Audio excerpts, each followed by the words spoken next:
안녕하세요. 오늘은 교회 필요 없다? 라는 주제로 생각을 해보려고 합니다. 교회 이야기만 나오면 짜증을 내는 분들이 있습니다. 그것은 아마도 교회와 교인들, 신앙인들에 대한 기대치가 있어서라고 생각을 합니다. 교회가 이렇게 했으면 좋겠다. 혹은 교회가 이 사회의 빛과 소금이었으면 좋겠다. 교인들도 좀 뭔가 일반인들과 달랐으면 좋겠다 라고 하는 기대 섞인 생각이 있기 때문에 교회에 대한 애착을 가지고 있다라고 생각을 합니다.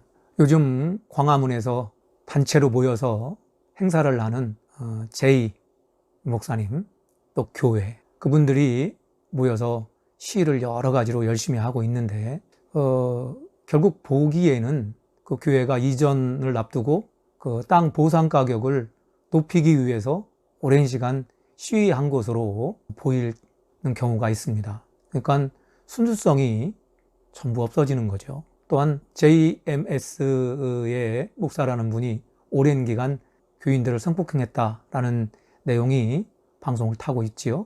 또한 코로나 시국에서 S교회 교단과 교회가 여러 가지 무리를 일으킨 것에 대한 것을 방송이 오랫동안 보여주었습니다. 이렇듯 교회와 교인들 또는 교회 지도자들, 종교 지도자들이 계속해서 방송되면서 교회에 대한 부정적 시각이 더 계속해서 증거하고 있음을 이해할 수 있습니다. 그런데 그 첫 번째 제이 목사님은 기존에 있는 교단 내에 있는 분이지만 JMS나 S교단들은 일반적으로 인정되는 교단과 교회라기보다는 특수한 자신들만이 가지는 것이 많기 때문에 기존의 교회와 교단들은 그분들을 정통으로 생각하지 않습니다. 아무쪼록 교회에 대한 이미지가 자꾸 실추되고 있는데 과연 이렇게 교회가 필요 없는 것인가?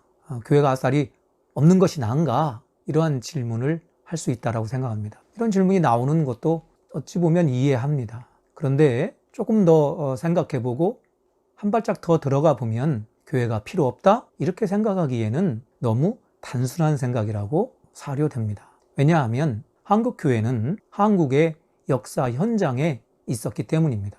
개신교가 한국에 들어온 것이 1800년대 후반 그리고 1900년대 초에 더 많은 숫자로 한국에 유입되고 선교되었죠. 그리고서 우리나라는 일제강점기를 맞이하게 됩니다. 1919년에 우리나라가 일본으로부터 강제 점령당하고 국권이 없어졌잖아요. 그때에도 교회와 교인들은 나라 잃은 것에 대한 굉장히 슬픔과 괴로움을 가지고 있었습니다. 나라가 없어져서 한국의 교회와 교인들은 정말 하나님께 기도 열심히 했다라고 교회의 역사는 쓰고 있습니다. 3.1 운동만 해도 그렇습니다. 3.1 만세 운동이 우리나라에 불붙듯이 일어났을 때 한국 교회와 교인들은 3.1 운동을 열심히 했습니다. 그에 대한 결과로 제암리 같은 교회가 많은 한국인들을 잡아서 몰아넣고 불러 태웠지 않습니까? 왜 태웠겠어요? 교회가 한국의 정신적인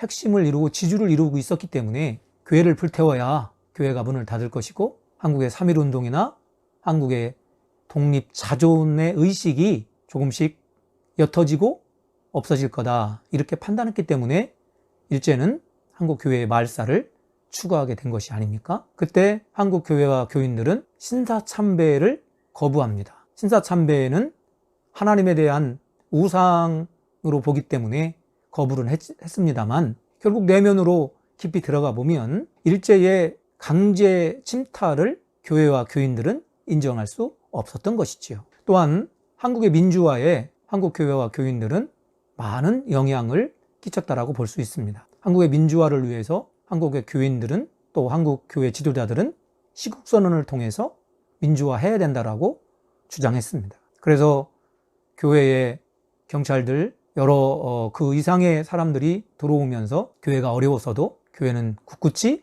그 자리를 지키고 있었습니다. 시위를 하다가 갈 곳 없어 피신을 한 시위생들도 교회는 버듬었고 뒷문을 통해서 다 잡히지 않도록 도왔던 것도 역사적인 팩트로 이해할 수 있습니다. 또한 한국의 노동운동과 교회는 연관이 있습니다. 노동운동의 선발주자였던 고 전태일 열사 같은 분도 교인이었습니다. 그의 어머니도 교회의 권사였죠. 성경의 말씀을 이해하고 예수님의 삶과 행동을 봤을 때 노동은 선한 것이고 노동자들의 권익을 위한 것은 성경이 얘기하고 있는 것이다 라고 전태일 열사는 깨달았던 것이죠. 한국의 민주화와 노동운동 이어서 한국의 사회가 보다 더 산업화되고 고도화로 갈 때 한국의 교회는 그냥 있지 않고 산업화와 도시 집중의 현상에서 희생당하는 사람들을 돌보기 시작을 합니다. 고아원도 교회가 먼저 시작했고 교인들이 더 확장시켜서 전국의 많은 고아원이 교인들을 주축이 되어서 진행되지요.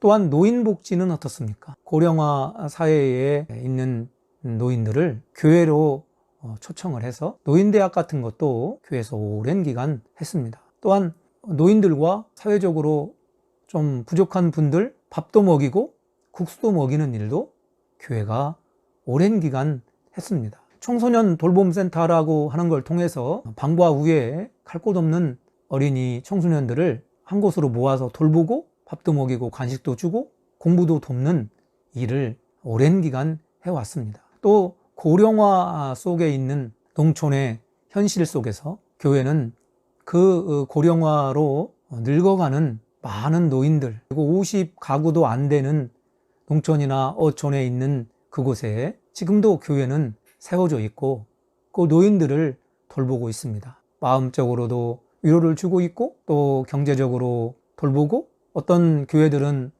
반찬을 나누기도 하고 또 쌀을 나누기도 하고 그들과 함께 하고 있습니다. 자본주의 논리에 의하면 30개 호도 안 되는 그런 곳에 노인들만 있는 교회가 무슨 결과가 있어서 거기에 지도자들을 돌볼 수 있겠습니까? 다 없어져야 되죠. 하지만 교회는 포기하지 않고 그들과 함께 하고 있습니다. 이야기를 마무리하면서 교회가 필요 없다? 이렇게 생각하시는 분들 많은 것 같습니다.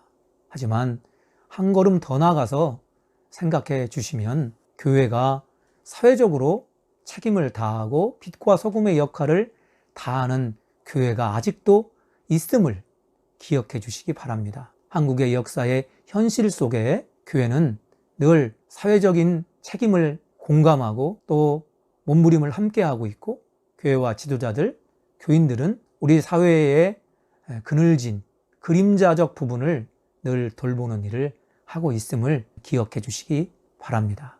그래서 교회는 필요 없다라고 쉽게 생각하기보다 교회의 역할을 조금 더 잘 할 수 있었으면 좋겠다. 그리고 그런 분들을 격려해 줘야 되겠다. 이렇게 생각해 주시면 감사하겠습니다. 고맙습니다.